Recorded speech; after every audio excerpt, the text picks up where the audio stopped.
तो फ्रेंड्स, आज का जो वीडियो है ये आपको शैम्पूज और तेल के बारे में बताएगा। अक्सर पेशेंट्स पूछते हैं कि कौन सा तेल उनको सूट करता है, क्या वो तेल बाल मजबूत होते हैं, घने होते हैं, चिकने होते हैं, लेकिन ऐसा बाकी में है कि नहीं, इसके बारे में आपको बताऊंगा और कितना आपको। और मैं डॉक्टर मनीष हूँ और आई एम श्योर कि जितने भी ट्यूटोरियल्स आप देख रहे हैं ये आपको किस तरीके से अपने स्किन की, अपने हेल्थ की, अपने बालों की केयर करनी चाहिए और कहाँ पे आपको लाइन खींचनी है कि आप मेडिकल ट्रीटमेंट चाहते हैं, किस तरीके के मेडिकल ट्रीटमेंट आपको चाहिए, कब आपको पता चलना चाहिए कौन से डॉक्टर से हमें क्या हेल्प मिल रही है, कहाँ पे आपको डॉक्टर्स को चेंज करना चाहिए, कहाँ पे आपको सेल्फ हेल्प के प्रोटोकॉल्स आप फॉलो कर रहे हैं, ऑयलिंग एंड शैम्पूज, इनमें क्या बदलाव करना चाहिए कि आप स्वस्थ रहें और आपके बाल ज़्यादा आपके चेहरे को सुशोभित करें।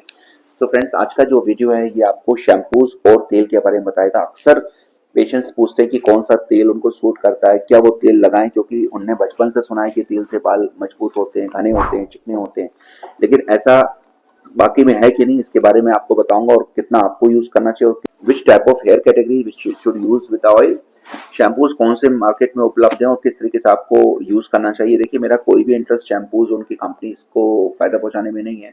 मैं एक मेडिकल पॉइंट ऑफ व्यू से कह रहा हूँ कि मेडिकेटेड और नॉन मेडिकेटेड शैम्पूज करना चाहिए कि नहीं करना चाहिए, सेरम का यूज कितना जरूरी है, क्योंकि अक्सर मैं जब भी एडवर्टीजमेंट्स देखता हूँ और टेबलेट्स देखता हूँ तो मुझे अक्सर दिखता है कि उसमें तेल और शैम्पूज का इतना इंपॉर्टेंस दिखाते हैं कि उससे ही पेशेंट के बाल मजबूत हो रहे होते हैं।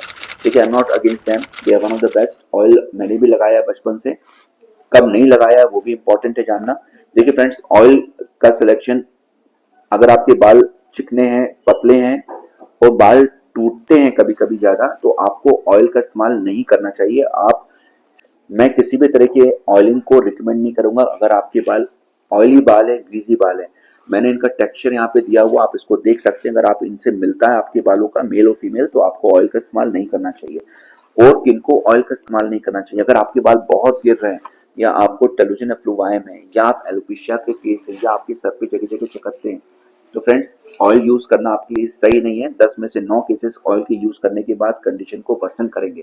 किनको नहीं यूज और करना चाहिए, अगर आपके सर पे फंगस है, आपके सर पे डैंड्रफ बढ़ रहा है, आपको खुजली हो रही है, आपके सर पे दाने, जैसा मैंने यहाँ ऊपर लिखा हुआ है, फेसेस और स्कैल्प मैंने दिए हुए मेल फीमेल्स में, आपको ऑयल बिल्कुल यूज नहीं करना चाहिए, क्योंकि ऑयल उन कंडीशंस में आपके सर पे बहुत सारा ऑर्गेनिक मटेरियल प्रोड्यूस करेगा जो आपके तेल के सीबम के साथ मिलके एक मीडिया का काम करता है, जिसके अंतर्गत बाल तो झड़ते हैं, छेद बंद होते हैं और इन्फेक्शंस और आपकी जो फंगस है या पेट्रोस्पोरम ओवेल है वो बढ़ सकती है। किनको यूज करना चाहिए ऑयल? देखिए, ऑयल का इस्तेमाल वैसे सिंपली मैं नारियल का तेल और ऑलिव ऑयल का रिकमेंडेशन देता हूँ। नारियल का तेल आप सिंपल यूज कर सकते हैं, प्योर नॉन सेंटेड, लेकिन जो ऑलिव ऑयल है वो हर केस में सबको सूट नहीं कर सकता है, तो आप ऑलिव ऑयल यूज कर सकते हैं।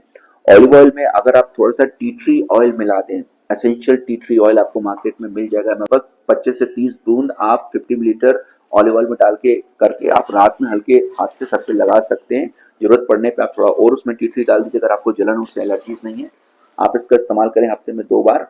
इससे आपकी पपड़ियां तो जाती रहेंगी, बालों की क्वालिटी भी इंक्रीज करेगी और स्प्लिट एंड है आपकी, जैसे मैंने दिखाया है, तो आप बेस पेस का इस्तेमाल करने पे हफ्ते में 2 या 3 बार आपको काफी हेल्प मिलेगी। कुछ पेशेंट इसमें रोज मैरिनस का भी एसेंशियल ऑयल कुछ ड्रॉप्स 15 या 20 ड्रॉप मिला सकते हैं।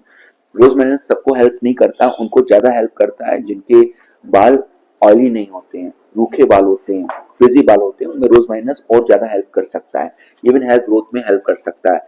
इस तरीके से अगर हम पेपरमेंट ऑयल देखें या लेवेंडर ऑयल देखें, ये दोनों ही बालों की ग्रोथ में हेल्प। ऑयल किनको यूज करना चाहिए, किनको नहीं यूज करना चाहिए, मैंने एक ब्रीफ में दिया है। ऑयल का इस्तेमाल ज्यादातर केसेस में हेल्प नहीं करता है। अगर आपके बाल बहुत हेल्दी हैं और आपको कोई मुश्किल नहीं, लंबे बाल हैं, तो नारियल के तेल की मसाज आपके बालों में खून का फ्लो तो बढ़ाती है और हेल्थ भी आपके बालों की इंप्रूव करती है। ऐसे ही शैम्पूज में, शैम्पूज कौन सी यूज करने चाहिए और कब यूज करना चाहिए, करना चाहिए कि नहीं करना चाहिए।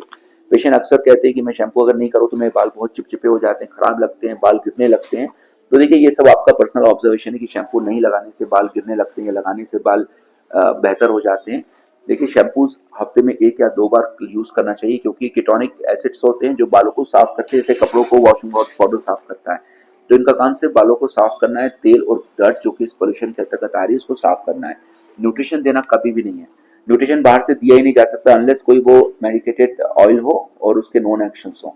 तो आपको शैम्पूज को हफ्ते में 1 या 2 बार लगाना चाहिए। सबसे बेस्ट तरीका शैम्पू को लगाने का है कि आप ऐसे शैम्पू यूज करें जो बहुत आसानी से झाग देते हो। उनमें मेडिकेशंस नहीं हो, जैसे डव है, डव की डेली थेरेपी है, पैंटीन के शैम्पूस हैं, रामदेव बाबा का जो शैम्पूस है वो भी बहुत यूजफुल है। उसमें एंटी डैंड्रफ डैंड्रफ लिखा रहता है, अगर उसमें केमिकल्स नहीं है, सिर्फ उनने अपने मिक्सचर्स कोई डाला हुआ है, कोई हर्ब डाली हुई, तो कोई मुश्किल नहीं, आप उनका भी इस्तेमाल कर सकते हैं। बहुत सारे शैम्पूज है मार्केट में, even Sunsilk is okay for you. Shampoos को लगाने का तरीका है कि हम झाग अच्छे ढंग से बाहर निकाल लें, और झाग निकालने के बाद अपने सर पे उसको अच्छे ढंग से छोड़ दें, और 20-30 सेकंड बाद उसको धुल लेना चाहिए, और चलते हुए पानी का इस्तेमाल करें। सर पे कभी भी वर्क नहीं करें, इससे आपके कमजोर बाल जो 3 दिन बाद टूटने वाले हैं वो आज जरूर टूट जाते हैं। और अगर टेलोजन अफ्लुवायम है आपको, तो उस केस में आपके छोटे बाल ग्रो ही नहीं करते हैं। तो शैम्पूइंग एक्सेस मत करिए आप, 1 या 2 बार मैक्सिमम। कंडीशनर में बिल्कुल बिग नो नो करता हूँ, सभी लोग रिकमेंड करते हैं, हर एक पार्लर रिकमेंड करता है, आपको यूजफुल नहीं। Conditioner is something like oil, और कंडीशनर लगाने के बाद, शैम्पू करने के बाद मैंने देखा है कि मैक्सिमम पेशेंट्स के बाल गिरते हैं। लेकिन हाँ, अगर आपने कलर किए हुए बाल फ्रिजी हैं, तो उस केस में आप टी ट्री ऑयल का इस्तेमाल कर सकते हैं, और हफ्ते में 1 बार आप कंडीशनर का यूज कर सकते हैं। लेकिन कंडीशनर का यूज करना मैं कभी भी रिकमेंड नहीं करता हूँ, इट इज ऑलवेज यूजलेस। जिस तरीके से मैं स्पा रिकमेंड नहीं करता हूँ, जिस तरीके से मैं केराटिन रिकमेंड नहीं करता हूँ, स्ट्रेटनिंग रिकमेंड नहीं करता हूँ, वैसे ही मैं कंडीशनर्स को भी रिकमेंड नहीं करता हूँ, सेरम को मैं बिल्कुल रिकमेंड नहीं करता हूँ।